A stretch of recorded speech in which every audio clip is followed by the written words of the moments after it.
تو یہی نظریات بعد میں کسی حد تک جسے ہم سوشل سائنسز سماجی علوم کہتے ہیں ان میں بھی ہمیں دیکھنے کو ملے۔ اب سمجھنے کی بات یہ ہے کہ انلائٹنمنٹ کا مقصد کیا تھا۔ اس کا مقصد تھا کہ انسان بلکہ تمام بنی نوع انسان زندگی کو خوشی کے ساتھ، آزادی کے ساتھ، اطمینان کے ساتھ گزار سکے۔ اس سے پہلے یورپ میں اور شاید باقی دنیا میں بھی عام طور پر یہ سوچ حاوی تھی کہ انسان کی زندگی کا مقصد خداوند کو خوش کرنا، عبادت کرنا اور اگلی زندگی کی، اگلے جہان کی تیاری کرنا ہے۔ انلائٹنمنٹ نے زندگی کا مقصد اس زمین سے اور اس زندگی سے جوڑ دیا جسے انسان جیتے ہیں۔ دلچسپ بات یہ ہے کہ بظاہر عالمگیریت کی بات کرنے والی یہ تحریک دو بڑے تضادات کا بھی شکار تھی، ایک نسل پرستانہ اور صنفی، دوسرا طبقاتی۔ بہت سے اہم انلائٹنمنٹ تھنکرز یا فلسفی افریقہ کے لوگوں کے خلاف یا غیر سفید فام افراد کے خلاف زبردست نسل پرستانہ نظریات رکھتے تھے۔ ہیگل جو بہت اہم نام ہیں جن سے مارکسزم بھی بہت متاثر رہی، یا ابتدائی طور پر مارکس خود ہیگل کے فلسفے سے بہت متاثر تھے، وہ بھی افریقہ کے خلاف شدید نسل پرستانہ رویہ رکھتے تھے۔ مونٹیسکو ایک اور اہم فرانسیسی فلسفی، ان کے نظریات، کانٹ، ہیوم، یہ سب افریقہ کے خلاف یا غیر یورپی قوموں کے بارے میں نسل پرستانہ نظریات کے حامل تھے۔ ان کے بیانات تاریخ کا حصہ ہیں۔ عورتوں کے خلاف بھی ایک رویہ پایا جاتا تھا کہ انلائٹنمنٹ عورتوں کے لیے نہیں ہے، عورتیں کم عقل ہیں۔ پھر دوسرا بڑا تضاد تھا طبقاتی۔ مثلا سپینوزا جیسے لوگ جو ویسے تو فکر کے حوالے سے باغیانہ خیالات کی نمائندگی کرتے ہیں اور ایک علامت ہیں باغی خیالات کی، اپنے باغی خیالات کی وجہ سے سپینوزا کا حقہ پانی بند کر دیا گیا۔ وہ یہودی تھے اور یہودی مذہب کے پروہتوں نے ان کو مذہب سے نکال دیا۔ اسی طرح والٹیئر جو باغیانہ خیالات کی ایک علامت سمجھے جاتے ہیں، یہ دونوں بھی طبقاتی بنیادوں پر محنت کشوں کو انلائٹنمنٹ دینے کے خلاف تھے۔ والٹیئر کا تو کہنا یہ تھا کہ انلائٹنمنٹ کے نظریات موچیوں اور نوکروں کے لیے نہیں ہیں۔ جرمنی میں انلائٹنرز کے نام سے باقاعدہ ایک تحریک تھی۔ وہ لوگ یہ کہتے تھے کہ انلائٹنمنٹ کے روشن فکری کے خیالات پڑھے لکھے، امیر، ہینڈسم لوگوں کے لیے، یہ عام عوام کے لیے نہیں ہے۔ ان کا خیال یہ تھا کہ اگر عام عوام کو ان کے حقوق، ان کو انلائٹنمنٹ نظریات کے بارے میں بتا دیا گیا تو پھر کام کون کرے گا؟ یہ لوگ کام کرنا چھوڑ دیں گے۔ ایسا نہیں ہے کہ سب فلسفی یا سب بڑے لوگ جن کا ذکر انلائٹنمنٹ کے حوالے سے ہوتا ہے وہ اسی طرح کے نظریات رکھتے تھے۔ بہت سے ترقی پسند اور انقلابی حلقے بھی تھے۔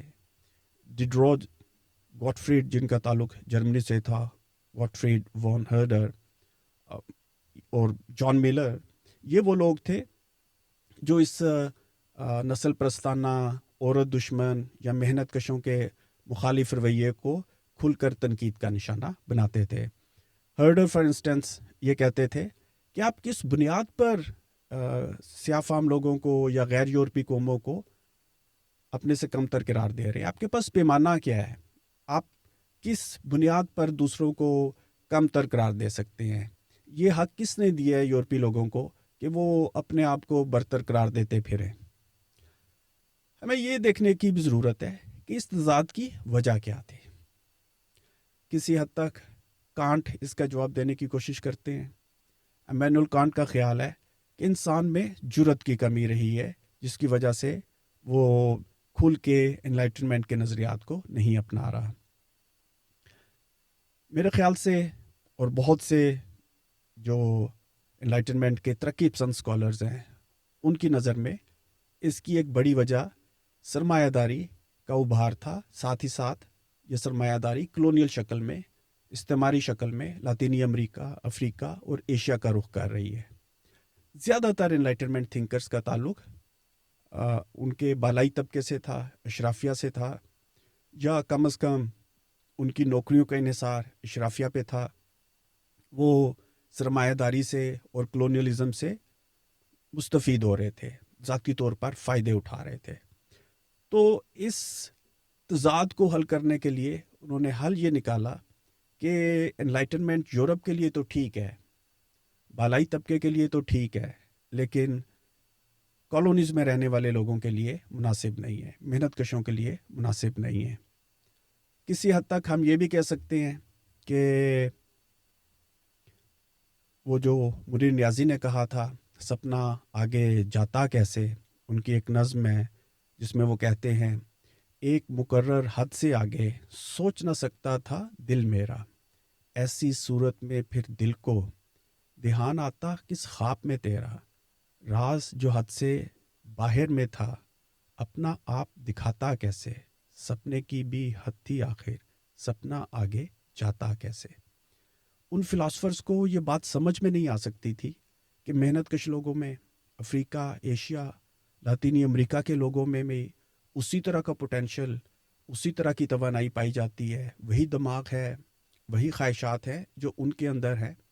اور پھر آنے والے وقتوں نے یہ ثابت کیا کہ باقی دنیا کے لوگ یورپ کے بالائی طبقے سے یا یورپ کے محنت کش، یورپ کی اشرافیہ سے کسی طور بھی کم نہیں ہیں. لیکن ابھی انقلاب فرانس آنا تھا، ابھی امریکہ میں جنگ آزادی کا اور آزادی کا اعلان ہونا تھا، اور ابھی انقلاب روس آنا باقی تھا.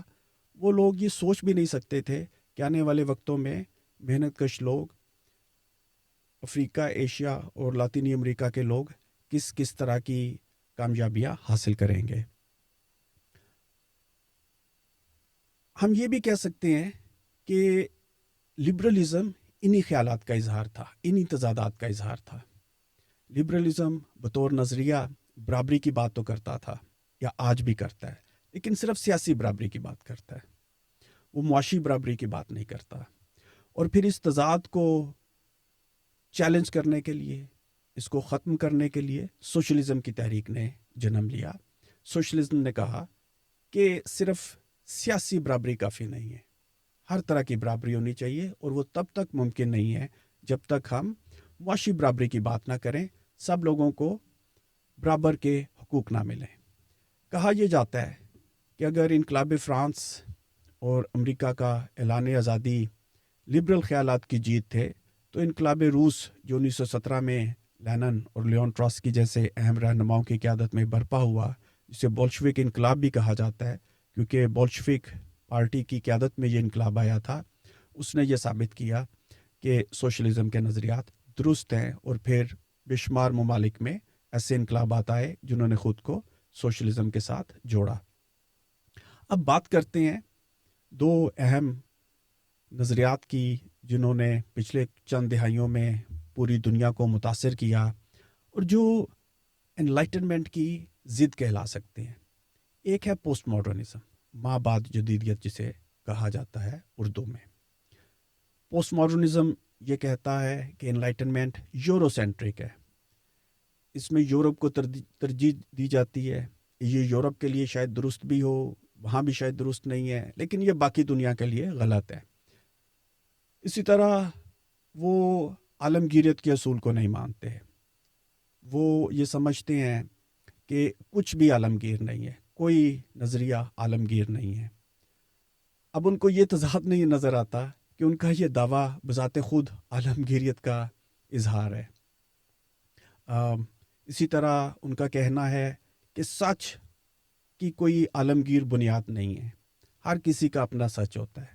بظاہر یہ بات درست بھی دکھائی دیتی ہے، اور میرا تجربہ یہ ہے کہ عام طور پر طالب علموں کو، نوجوانوں کو یہ بات بہت پسند آتی ہے، لیکن یہ بالکل ایک اہم کانہ اور غیر سائنسی بات ہے. بے شمار ایسی چیزیں ہیں جو عالمگیر ہیں. جنگ عالمگیر ہے، بھوک عالمگیر ہے، استحصال، جبر جہاں بھی ہوتا ہے ملتا جلتا ہی ہوتا ہے. انسانی جان ہر جگہ پر قابل قدر ہے، اس کی قدر ہونی چاہیے. انسانی حقوق عالمگیر ہے، جمہوریت عالمگیر ہے. خیر، اس پر ہم پھر کبھی تفصیل سے بات کریں گے.